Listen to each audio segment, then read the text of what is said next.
जय संविधान, जय भारत। आज संविधान दिवस है। संविधान दिवस के इस अवसर पर मैं आप सभी को और संपूर्ण भारतवासियों को शुभकामनाएं देता हूं और अपना भाषण शुरू करने के पहले आज के इस मूल निवासी संघ के राष्ट्रीय अध्यक्ष और इस सत्र के भी अध्यक्ष गौड़ साहब, कश्यप जी, साव साहब, अशोक मौर्य जी, मैं अपना भाषण शुरू करने के पहले कुछ पार्श्वभूमि बताना चाहूँगा। वास्तव में 2019 में मैंने मूल निवासी संघ का जो अधिवेशन लुधियाना में हुआ उसका उद्घाटन मैंने किया था। जब डॉक्टर आनंद ने मुझे फिर से रिक्वेस्ट किया कि सर आप इस साल भी इस राष्ट्रीय अधिवेशन का उद्घाटन करने के लिए हमारी केंद्रीय कार्यकारिणी ने निर्णय लिया है,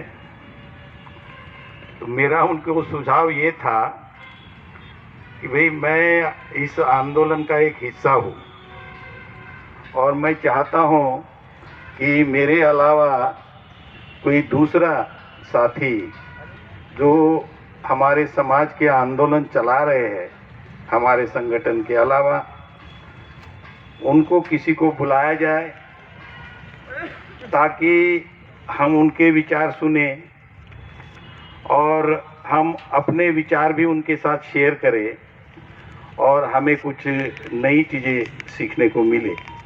लेकिन खैर ऐसा नहीं हुआ, इसलिए मैं आपको फिर से एक बार धन्यवाद अदा करना चाहता हूं कि आपने मुझे इस अधिवेशन का उद्घाटन करने के लिए आमंत्रित किया है। मैं अपना भाषण शुरू करने के पहले ये मेरे पास ये किताब है, ये आपको दिखाना चाहता हूं। ये किताब का नाम है दी आरएसएस ए मेनास टू इंडिया। मतलब आरएसएस जो है इस देश को बहुत बड़ा खतरा है। ये किताब 2019 में पब्लिश हुई है और इसके ऑथर जो है ये एजी नूरानी है। ये एक लीगल ल्यूमिनरीज है, ये मेरा ख्याल है साथी जो लीगल प्रोफेशन में होंगे, तो उन्होंने ये किताब लिखी है। और ये किताब इसलिए भी मैंने इम्पॉर्टेंट है कि जिस लोगों के साथ हमारी लड़ाई है, तो उस लड़ाई को इन्होंने काफ़ी गहराई से और उस संगठन को समझने के लिए काफ़ी डिटेल में इस किताब में लिखा है। ये किताब मैं इसलिए लेकर आया हूँ यहाँ, इसका जो पन्ना खोलते ही, इसका पन्ना खोलते ही आप पढ़ेंगे, वो ये लिखा है, ये बाबा साहब का कोट है और हम बाबा साहब का आंदोलन चला रहे हैं। ये कोट ये है, if Hindu Raj does become a fact, if Hindu Raj does become a fact, it will no doubt be the greatest calamity for this country. Hindu Raj must be prevented at any cost. Dr. B.R. Ambedkar, Pakistan और the partition of India 1946 में जो बाबा साहब का ग्रंथ publish हुआ था, उसका page number 354 और 355। तो आप ये देखेंगे कि इस देश का हर नागरिक, हर इंटेलेक्चुअल जब भी इस देश के बारे में सोचता है तो बाबा साहब को कोट किए बिना वो आगे नहीं बढ़ सकता। बाबा साहब हाईएस्ट लेवल के इंटेलेक्चुअल, हाईएस्ट लेवल के इंटरनेशनल इंटेलेक्चुअल रहे हैं, और स्पेशली इस देश में हिंदू राज कभी भी नहीं आना चाहिए। अगर हिंदू राज इस देश में आता है तो it will be the biggest calamity, ऐसे बाबा साहब कह रहे हैं। हम लोग जब ये कह रहे हैं कि हम फुले साहब का और बाबा साहब का आंदोलन चला रहे हैं, तो ये हमारी रिस्पॉन्सिबिलिटी बनती है इस देश में हिंदू राज को आने से रोकने के लिए। अगर आप देखेंगे हिंदू राज की जो कंसेप्ट है, ये कॉन्सेप्ट आरएसएस की है, और आरएसएस ने हिंदू राज लाने के लिए 1951 में एक पार्टी बनाई, जिस पार्टी का नाम भारतीय जनसंघ रहा है।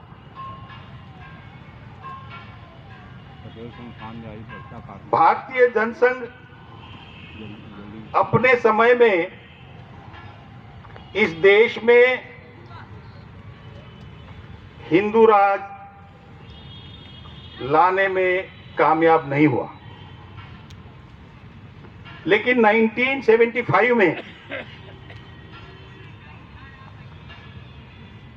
जयप्रकाश नारायण ने जो संपूर्ण क्रांति का नारा दिया, उसमें उन्होंने आरएसएस के लोगों को साथ में लिया। इस किताब में उसका कई जगह जिक्र है। और जैसे ही इमरजेंसी खत्म हुई, उसके बाद ये सभी फोर्सेस, जैसे जयप्रकाश नारायण को गांधीयन कहते हैं, आरएसएस फोर्सेस ने गांधी को मारा, लेकिन फिर भी जयप्रकाश नारायण और आरएसएस जैसी फोर्सेस इकट्ठा आई और जनता पार्टी बनाई, और जनता पार्टी के माध्यम से इस देश में कुछ सत्ता आई। और उसके बाद आप सभी को पता है, 1-1.5 साल में ही, 2 साल में शायद, जनता पार्टी टूटी और जो जनसंघ का जो हिस्सा जो जनता पार्टी में विलीन हुआ था, वो अलग हो गया और उन्होंने भारतीय जनता पार्टी नाम का पक्ष बनाया। आज भारतीय जनता पार्टी इस देश में राज कर रही है। अभी ऊपर खड़ा और उनका जो एजेंडा ऊपर खड़ा रही का नीचे उतरी, जैसे मैंने पहले ही कहा कि आरएसएस ने पहले जनसंघ बनाया, फिर जनता पार्टी से ये अलग हुए, भारतीय जनता पार्टी बनी, और आज भारतीय जनता पार्टी जब सत्ता में है तो आरएसएस का एजेंडा वो लागू कर रहे हैं। और आरएसएस का एजेंडा जो है वो है इस देश को हिंदू राष्ट्र बनाना। और बाबा साहब का ये कहना है, जो मैंने फिर से मैं आपको दोहराता हूँ, कि वो ये बोल रहे हैं कि Hindu Raj, if it becomes a fact, it will be no doubt the greatest calamity. तो आप समझ सकते हैं कि आज हम कहाँ खड़े हैं।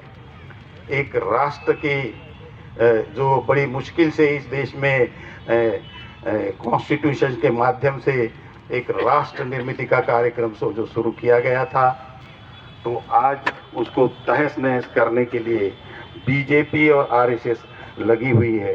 तो मैंने अपने भाषण में हमारे समाज के सामने, हमारे देश के सामने क्या चैलेंजेस है, इसके बारे में कई साथी, हमारे पार्टी में भी जो साथी है, कई बार उसका उल्लेख भी करते हैं। आप ये देखेंगे कि हमारे देश में किसानों की समस्या है। हमारे किसान भाई यहाँ हैं, कुछ भाइयों से मेरा चर्चा भी हुई। किसानों की समस्या है, किसानों की समस्या है। आप देखेंगे कि हमारे 700 किसान आंदोलन में मर गए, लेकिन इस देश की लोग जो सत्ता में हैं उन्होंने कभी उनकी परवाह नहीं की। अभी अभी मेरा ख्याल है 19 तारीख को उन्होंने जो 3 किसान बिल बनाए थे वो बिल उन्होंने वापस लिए। इसलिए नहीं लिए कि उनको सचमुच किसानों के बारे में एक सेंसिटिविटी है, लेकिन इसलिए लिए कि 4-5 राज्यों में जो इलेक्शन आ रहे हैं, स्पेशली जो मेजर राज्य है उसमें आपका ये उत्तर प्रदेश है, फिर उत्तराखंड है और पंजाब है। ये भारतीय जनता पार्टी के लिए ज़्यादा महत्वपूर्ण राज्य है, ताकि इस राज्यों में अगर भारतीय जनता पार्टी इलेक्शन हारती है तो फिर आगे चल के 2024 में राष्ट्रीय स्तर पे वो सत्ता में नहीं आ सकती। और इस चीज़ को ख्याल में रख के उन्होंने ये वापस लिया। वास्तव में उनको कुछ